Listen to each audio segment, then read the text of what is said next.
사랑하는 바주중앙 가족 여러분, 안녕하십니까? 행복한 안식일 저녁입니다. 일주일 동안 많이 힘드셨죠? 제가 우리 성도들께 전화를 이렇게 하면 다 이렇게 바쁘시더라고요. 일하는 중에 이렇게 전화 받으시고, 우리 옆에 있는 분들에게 이렇게 인사해 볼까요? 힘들었지? 시작. 힘들었지? 우리가 제약된 세상에 이렇게 살아 있는 게 참 힘이 든 거예요. 그죠? 그러나 오늘 안식일에 힘을 얻으시기를 바랍니다. 네.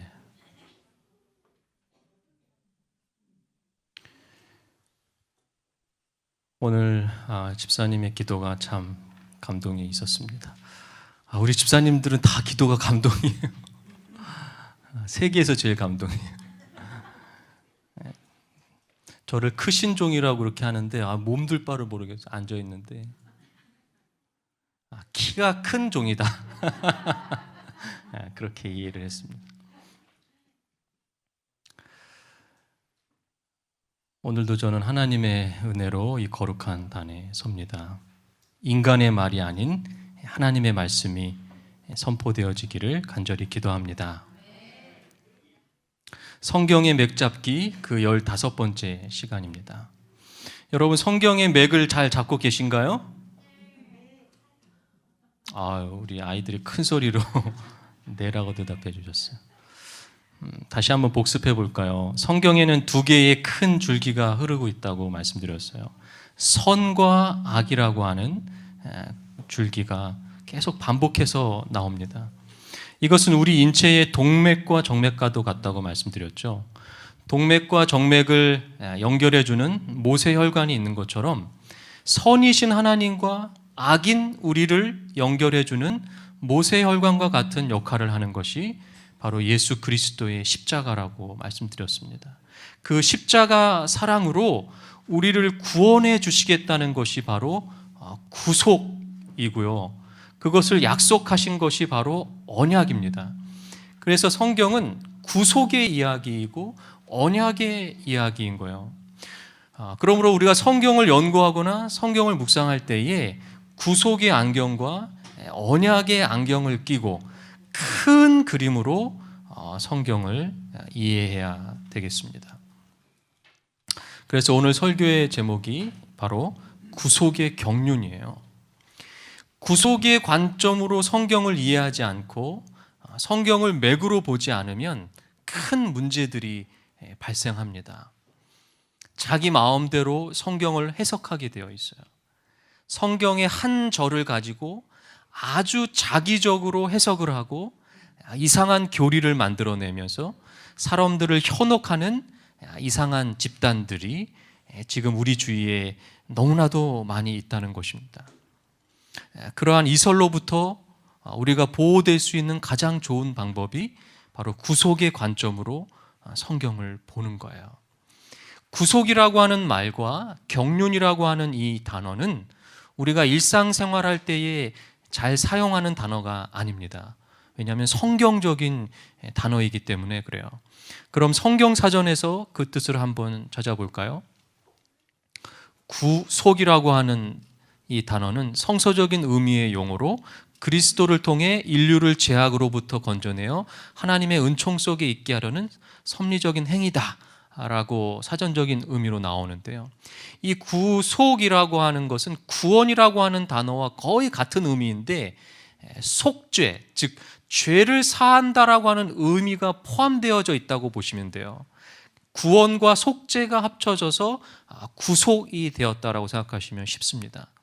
다시 정리하면 우리 죄를 사하시기 위해서 십자가에서 예수님이 죽으심으로 우리를 구원해 내셨다라고 하는 뜻이 바로 구속이라고 하는 단어입니다.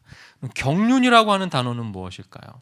일정한 목표를 가지고 이를 조직적으로 계획함, 세상을 다스림, 이렇게 사전적으로 정의를 했는데요. 쉽게 이야기하면 큰 계획인데 하나님의 큰 계획이에요.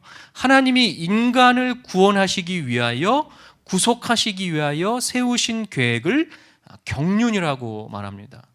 그러므로 구속의 경륜이라고 하는 말을 쉽게 풀어서 설명하면 인간의 죄를 사하고 인간을 구원하기 위한 하나님의 큰 계획이라고 여러분들이 생각하시면 됩니다. 그렇다면 하나님께서 그 구속의 경륜을 언제 만드신 걸까요? 에베소서 3장 9절입니다.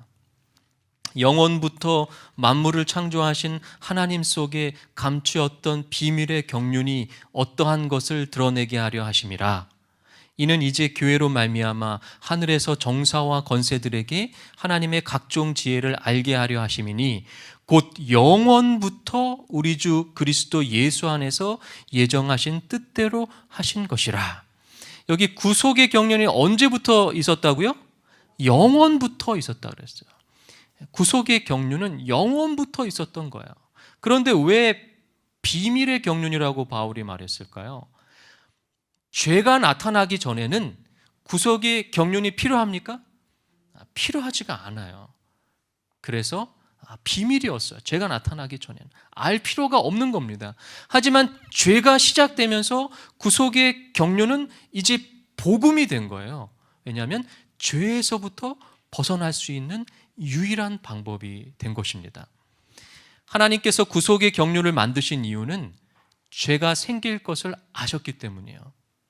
죄가 생기지 않을 것이라면 구속의 경륜을 만들 필요가 없었습니다. 그럼 이런 질문을 우리가 할 수 있죠. 왜 하나님은 죄가 생기는 것을 막지 않으셨을까요? 그리고 사단을 그 즉시 없애버리셨으면, 사해버리셨으면 지구의 죄가 시작되지 않았을 텐데 왜 사단을 살려두시고 지구로 보냈을까요? 이런 질문의 답을 오늘 설교를 통해서 우리가 함께 찾아보려고 하는 것입니다. 자, 오늘도 영성수첩에 십자가를 그려보시기 바랍니다. 구약과 신약입니다. 구약 성경 시편 103편 19절을 찾아보겠습니다. 시편 103편 19절입니다. 여호와께서 그 보좌를 하늘에 세우시고 그 정권으로 만유를 통치하시도다. 성경은 하늘에 보좌가 있고 하나님이 그곳에서 온 우주를 통치하신다라고 말하고 있어요. 그렇다면 이 보좌를 신약 성경에서는 무엇이라고 설명하는지 누가복음 22장 30절을 찾아보겠습니다. 내 아버지께서 나라를 내게 맡기신 것 같이 나도 너희에게 맡겨 너희로 내 나라에 있어 내 상에서 먹고 마시며 또는 보좌에 앉아 이스라엘 12지파를 다스리게 하려 하노라. 신약 성경에는 우리 인간들도 보좌에 앉아서 다스리게 될 것이라고 예수님이 말씀하셨어요. 그러므로 성경에서 보좌는 통치하고 다스리는 장소를 말하는 거예요. 실제 왕권 시대에 한 나라의 왕이 앉아있던 의자를 보좌라고 불렀습니다. 하나님은 온 우주의 왕이심으로 보좌에 앉으셔서 우리가 구원을 얻기 위하여 그리고 여러 온 우주를 통치하시는 일을 하고 계시는데 우리가 구원을 얻은 다음에 하늘나라에 가게 되면 하나님의 그 놀라운 권세를 우리에게도 주시겠다라고 지금 예수님께서 약속하고 계시는 거예요. 자, 보좌를 기억하세요. 보좌는 하나님의 통치가 이루어지는 장소인 것입니다. 자, 이번에는 구약 성경 느헤미야 9장 6절을 찾아보겠습니다. 느헤미야 9장 6절.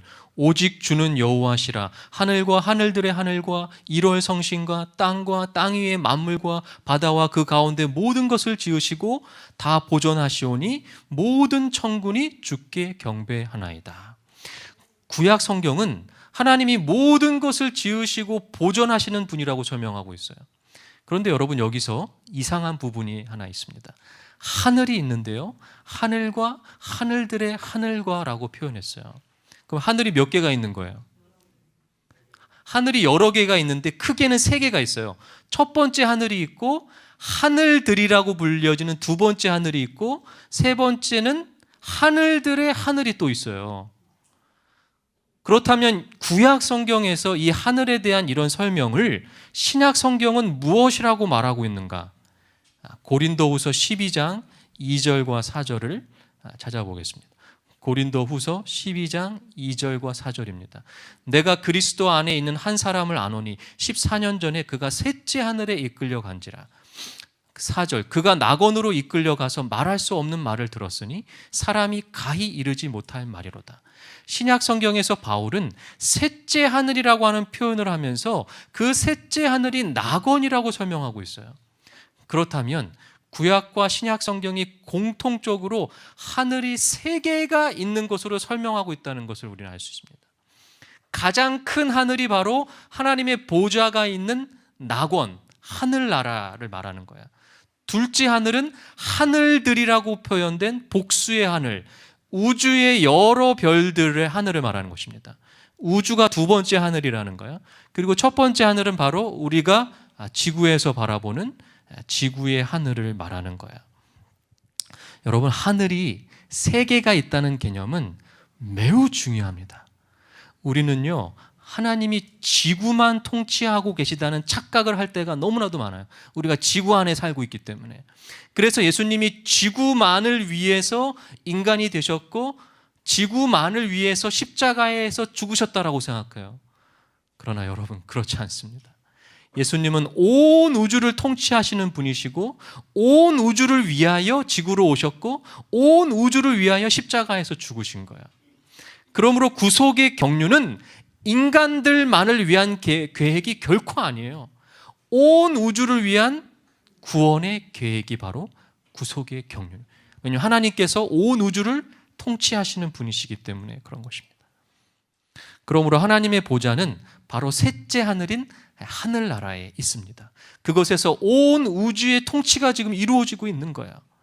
그렇다면 하나님이 이 온 우주를 통치하시는 통치 원리는 무엇일까? 그것이 바로 시편 89편 14절입니다. 의와 공의가 주의 보좌의 기초라. 인자함과 진실함이 주를 앞서 행하나이다. 하나님이 우주를 통치하시는 원리를 성경은 뭐라고 이야기하냐면 첫째는 공의라고 말합니다. 공의라고 하는 히브리어에는 심판이라고 하는 뜻이 포함되어 있어요. 여러분, 오직 옳고 그름을 심판하실 수 있는 분은 하나님뿐이시라는 거야. 그것이 하나님의 통치의 원리이기 때문에 그래요. 둘째는 인자함과 진실함인데요, 여기서 인자함이라고 하는 단어가 히브리어로 헤세드라고 하는 단어예요. 여러분들이 히브리어를 다 기억하실 필요는 없는데 하나만큼은 기억하시면 좋은데 그게 바로 헤세드예요. 헤세드의 뜻은 하나님의 무한한 사랑을 뜻하는 것입니다. 하나님의 통치의 원리가 바로 공의와 사랑인 거예요. 자, 그 통치 원리를 신약 성경에는 무엇이라고 설명하는가? 베드로전서 2장 23절 24절입니다. 욕을 당하시되 맞대어 욕하지 아니하시고 고난을 받으시되 위협하지 아니하시고 오직 공의로 심판하시는 이에게 부탁하시며 친히 나무에 달려 그 몸으로 우리 죄를 담당하셨으니 이는 우리로 죄에 대하여 죽고 의에 대하여 살게 하려 하심이라.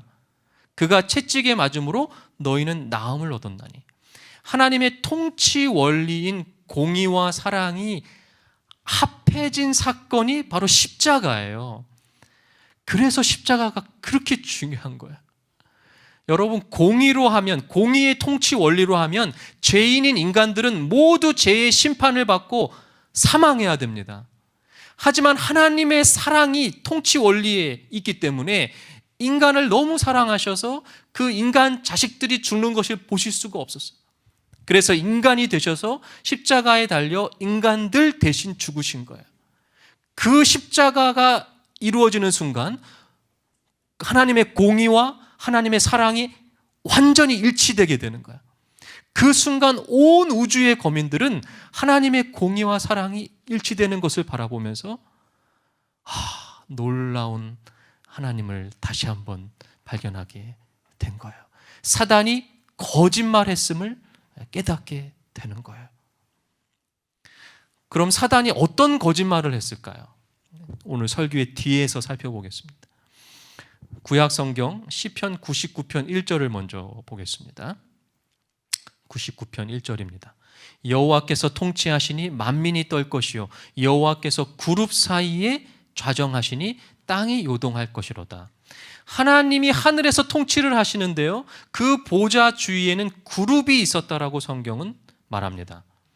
구약 성경의 그룹이라고 하는 것은 과연 무엇일까요? 신약 성경에서 찾아볼까요? 히브리서 9장 5절입니다. 그 위에 속죄소를 덮는 영광의 그룹들이 있으니 이것들에 관하여는 이제 낱낱이 말할 수 없노라. 구약 시대의 지성소의 법궤를 덮는 덮개를 속죄소 혹은 시운자라고 불렀는데 그 속죄소에 그룹이 있었다 그랬어요. 여기서 그룹이라고 번역된 히브리어는 케루브이고 헬라어는 케루빔인데 이 케룹이라고 하는 이 히브리어를 한국식으로 발음하다 보니까 그룹이 된 거예요.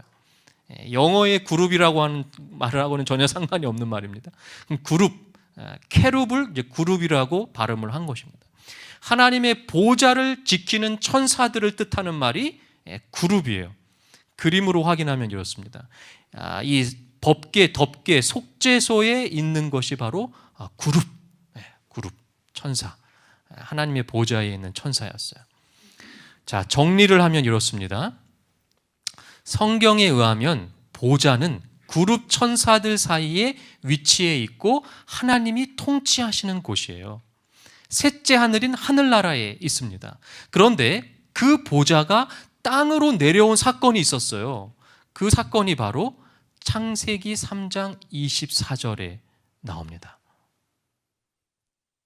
이같이 하나님이 그 사람을 쫓아내시고 에덴 동산 동쪽에 그룹들과 두루 도는 불칼을 두어 생명나무의 길을 지키게 하느라. 하늘에 있던 그룹 천사들이 땅으로 내려오게 되었는데 그것은 에덴 동산을 지키기 위해서였어요.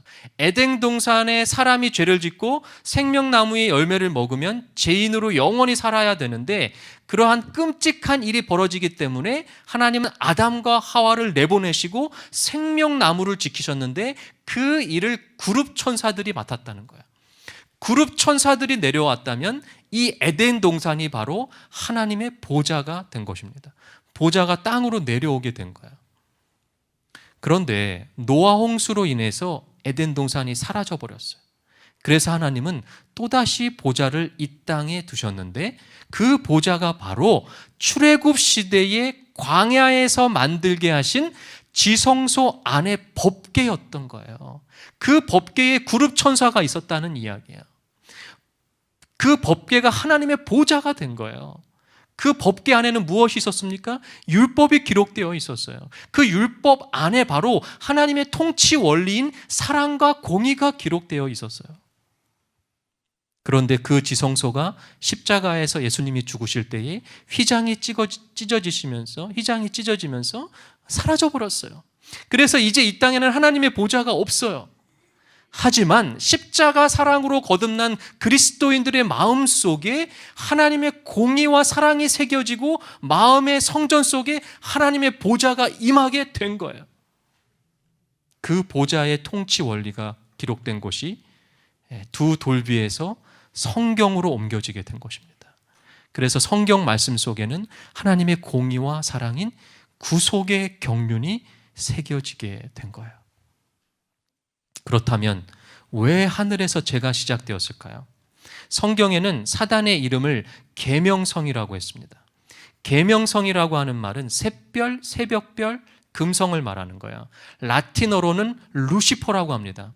이 루시퍼를 한국식으로 발음하면 루스벨이에요. 여러분, 이 루시퍼는요, 빛나는 천사였어요. 별처럼. 그러나 하나님의 보좌에 앉고 싶었어요. 그래서 결국 어떻게 됐다 그랬어요?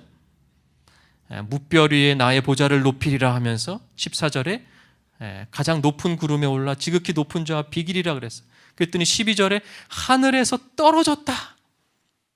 왜 하나님은 사단을 없애지 않고 지구로 보내신 걸까요? 자, 그런데 문제는요, 사단만 지구로 쫓겨온 것이 아니라 사단을 따르던 하늘 천사의 3분의 1도 같이 지구로 오게 됐어요. 사단은 어떻게 해서 그 탁월한 능력을 가진 천사들을 자기 편으로 만들 수 있었던 걸까요? 여러분, 천사들이 아주 탁월한 능력을 가지고 있었죠. 어떻게 해서 그 천사들을 사단이 자기 편으로 3분의 1이나 만들었을까요? 여러분, 먼저 선악의 1차 싸움이 있었습니다. 루시퍼는요, 하나님처럼 되고 싶어 하다가 결국 사단이라고 하는 뜻은 대적자라는 뜻이에요. 하나님을 대적하는 존재, 첫 번째 존재가 됐어요. 사단 마귀가 됐어요. 미가엘은 예수님과 하늘에서 싸운 후에 져서 사단과 함께한 천사들과 지구로 내어 쫓겼어요. 그것이 선악의 1차 싸움이에요. 계시록 12장 7절 9절에 나오죠. 자, 그러면 2차 싸움은요, 계시록 12장 4절 5절입니다. 여자의 아들이 되신 누구예요? 인간 예수님과의 싸움이에요. 예수님이 죄를 짓도록 사단은 갖은 노력을 다하였지만 예수님은 사단과의 싸움에서 또다시 승리하게 되시는 것입니다. 그리고 이제 세 번째 싸움이 되죠. 계시록 12장 13절부터 16절. 예수님의 십자가의 희생으로 탄생한 교회와의 사단과의 싸움이에요. 사단은 로마를 사용해서 그리스도인들을 죽이고 핍박했어요. 그리스도인들이 점점 늘어났어요. 핍박하면 핍박할수록. 그래서 사단이 전략을 바꿨죠. 그것이 바로 로마 캐톨릭, 로마의 정치와 종교를 합쳐서 교회를 영적으로 타락하게 만든 거예요. 그것은 성공한 것처럼 보였지만 마틴 루터와 종교 개혁자들을 통하여 이제 교회가 다시 개혁하게 됐어요. 프로테스탄트, 개신교가 탄생하게 된 것입니다. 자, 이제 선악의 마지막 싸움, 네 번째 싸움만 남았습니다. 계시록 12장 17절이죠. 용이 여자에게 분노하여 돌아가서 그 여자의 남은 자손 곧 하나님의 계명을 지키며 예수의 증거를 가진 자들로 더불어 싸우려고 바다 모래 위에 섰더라. 이 네 번째 싸움은요, 여자의 남은 자손과 사단과의 마지막 싸움입니다. 여자의 남은 자손, 그 교회, 하나님의 교회로부터 남은 백성들이 나오는데요, 그 사람들의 특징은 하나님의 말씀인 계명대로 살아가고 예수의 증거를 가진 사람들이라는 거예요. 그렇다면 예수의 증거란 무엇인가요? 계시록 19장 10절. 예수의 증거는 예언의 영이라고 말했습니다. 예언의 영을 가진 사람들이 남은 자손이라는 거예요. 남은 자손들은 사단과의 마지막 싸움에서 반드시 승리하게 될 것입니다. 우리 교회는 계명을 지키고 말씀대로 살아가는 성도들이에요. 그리고 예언의 영인 영감의 글을 가지고 있는 교회예요. 그렇다면 이제 사단이 어떻게 천사의 3분의 1을 자기 편으로 만들었는지, 그리고 왜 하나님은 사단과 사단의 천사들을 그 즉시 없애지 않으시고 지구로 보내셨는지 그 이유를 말씀드리겠습니다. 그 이유는 성경을 맥으로 볼 때에만 우리가 찾을 수 있어요. 성경을 맥으로 보게 되면 사단이 싸움을 할 때에 공격하는 것이 바로 무엇입니까? 계명이에요. 율법이에요. 사단은 끊임없이 하나님의 통치의 원리인 공의와 사랑이 담긴 계명과 율법을 공격합니다. 그런데 그것이 1차 싸움, 하늘에서부터 시작이 된 거예요. 그것에 대하여 영감의 글은 이렇게 말합니다. 대쟁투는 최초부터 하나님의 율법에 관한 것이었다. 사단은 하나님이 불공평하시며 그분의 율법에 결함이 있고 우주의 행복을 위하여 그것을 변경해야 할 필요가 있다는 것을 증명하려고 애써왔다. 율법을 공격함으로 그는 율법의 제정자의 권위를 뒤집어 엎으려고 하였다. 그 대쟁투에서 하나님의 율례에 결함이 있어 변경해야 되는지 혹은 완전하여 변할 수 없는 것인지가 나타나게 될 것이었다. 이것이 바로 사단이 천사 3분의 1을 자기 편으로 만들 수 있었던 이유예요. 쉽게 이야기하면 이런 겁니다. 사단이 천사들에게 이렇게 이야기했어요. 하나님은 율법을 만들어서 피조물들을 조정하려고 하는 거야. 하나님이 정말 사랑이라면 율법이 필요할까? 율법을 피조물들이 다 지킬 수 있어? 지키지 못하는 율법을 만들어서 우리를 괴롭히려고 하는 거야. 이렇게 거짓말하는 거야. 이 거짓말에 천사들 3분의 1이 완전히 속아 넘어갔어. 대쟁투의 초기의 천사들은 그 사실을 깨닫지 못했다. 만일 그때의 사단과 그의 군대가 저희 죄의 결과를 몽땅 다 거두도록 버려두었더라면 그들은 멸망하고 말았을 것이다. 그러나 그렇게 되면 그것이 피할 수 없는 죄의 결과라는 사실을 하늘의 존재자들에게 분명하게 나타내 보이지 못했을 것이며, 그리하여 하나님의 선하심에 대한 의심이 악한 씨앗처럼 저들의 마음속에 남아있어서 결국엔 죄와 저주의 치명적인 열매를 맺게 되었을 것이다. 이것이 바로 하나님이 사단과 사단의 천사들을 그 즉시 없애버리지 않으신 이유예요. 지구로 보내신 이유예요. 쉽게 설명하면 이런 겁니다. 사단과 사단의 천사들을 그 즉시 없애버리시면 사단이 말한 거짓말이 진짜가 돼버리는 거예요. 하나님은 율법을 어기면 그냥 다 없애버리시는 그런 무서운 하나님이 되는 거예요. 하나님의 통치 원리인 사랑에 문제가 생기게 되는 거예요. 그러면 또다시 제2의 사단, 제3의 사단이 나올 수 있기 때문에 하나님은 그들을 지구로 보내셨고, 사단의 거짓말이 정말로 거짓말인지에 대하여 증명을 해내셔야만 한 거예요. 그리스도께서 십자가 위에서 숨을 거두시며 고통 중에 다 이루었다라고 부르짖을 때에 승리의 함성이 온 하늘과 모든 세계에 울려 퍼졌다. 그렇게 오랫동안 이 세상에 진행되어 오던 대쟁투의 승부가 그때 판가름이 났다. 승리자는 그리스도이셨다. 그분의 죽음은 아버지 하나님과 아들이 사람을 위하여 자기 부인과 희생의 정신을 발휘하실 만큼 충분한 사랑을 가지셨는지에 대한 의문을 풀어주었다. 예수님께서 인간으로 오셔서 사단의 거짓말을 온 우주에 입증하신 거예요. 사단은요, 뭐라고 거짓말을 했어요? 피조물은 율법을 지킬 수 없다라고 천사들을 유혹했어요. 그런데 예수님이 인간으로 계시면서 모든 율법을 다 지키셨어요. 그리고 사단은 하나님이 사랑이 아니라고 거짓말했어요. 그런데 십자가에서 인간들을 위하여 대신 죽으시는 그 모습을 통하여 하나님의 사랑이 온 우주에 증명이 된 거예요. 아멘. 그러나 여전히 사단은 계속해서 계명과 율법을 공격합니다. 이제 뭐라고 공격하는지 아세요? 예수님이 십자가에 죽으심으로 이제 율법이 필요 없어, 이런 거짓말하는 거예요. 율법이 폐지되었어.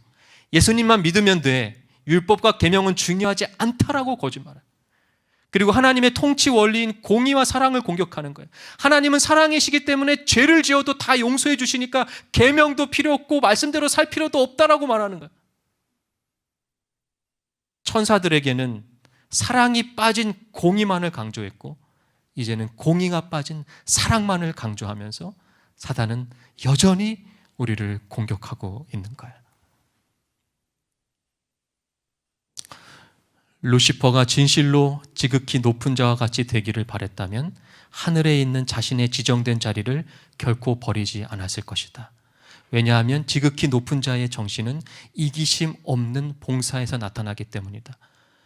이 구절이 중요합니다. 루시퍼가 원한 것은 하나님의 능력이지 그분의 품성은 아니었다. 여러분, 루시퍼가 정말 하나님처럼 되고 싶었다면 하나님의 성품을 닮고 싶어야만 했어요. 그런데 루시퍼는 하나님의 성품을 닮고 싶은 것이 아니라, 하나님처럼 되고 싶었던 것이 아니라 하나님의 능력이 부러웠던 거예요. 하나님은 우리에게 하나님의 능력을 가지라고 말씀하고 계시지 않아요. 하나님의 성품을 닮으라고 말씀하고 계시는 거예요. 여러분, 성품이 돼야 능력을 가질 수 있는 거야. 성품이 된 사람이 능력을 가져야 그 능력을 제대로 사용할 수 있기 때문에 그런 거야. 그래서 우리 교회의 비전이 바로 성품인 거야, 성품. 여러분, 재림을 준비하는 재림 성도의 가장 큰 준비는 무엇입니까? 성품. 성품이 준비되는 거야. 성경 전체 가운데 논의된 중심 주제는 구속의 경륜이며, 이 구속의 경륜은 사람의 심령 가운데 하나님의 형상을 회복하게 하는 일이다. 결국 구속의 경륜의 핵심은 하나님의 형상을 회복하는 거예요. 하나님의 성품을 닮아가는 거예요. 공의와 사랑의 통치 원리를 우리의 삶에서 회복하는 거예요. 하나님처럼 공의와 사랑을 위해서 십자가에서 희생할 줄 아는 사람으로 살아가는 거예요. 예수님처럼 동행하는 거예요. 그러나 우리의 힘으로 되지 않기 때문에 하나님 도와주세요. 예수님 도와주세요. 성령님 도와주세요. 이런 고백이 우리의 삶에 끊임없이 습관처럼 나오면서 예수님의 성품을 담고 우리의 삶이 하나님의 공의와 사랑을 일치되게 하는 놀라운 삶이 되기를 간절히 기도합니다.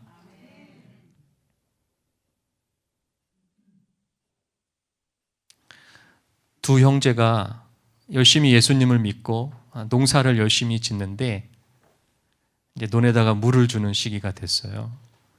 그런데 위에 논에 있는 이 사람이 밤에 물을 가득 채워 놓으면 그 물을 싹 가져가 버리는 거예요. 이제 그리스도인이잖아요. 어떻게 해야 됩니까? 하나님의 공의를 실천해야 되잖아요. 하나님께서 뭐라고 하셨어요? 인내해라 그랬잖아요. 인내해라. 그래서 이제 참기 시작하는 겁니다. 다음 날도 또 가져갔어요. 또 참았어요. 그 다음 날도 또 가져갔어요. 또 참았어요. 계속 참는 거예요. 일주일 동안을 참았어요. 왜요? 그리스도인이니까. 계속 인내하는 거야. 그런데 여러분, 이상한 일이 생겼어요. 그 두 사람의 마음속에 아무런 기쁨도 없고 아무런 평안도 없는 거예요. 오히려 마음속에 미움만 가득하는 거예요. 그 사람에 대한 분노가 일어나는 거예요. 이상했어요. 하나님의 통치 원리대로 공의를 실천했는데 왜 우리 안에는 기쁨이 없는 것일까? 왜 우리 안에는 평안이 없는 것일까?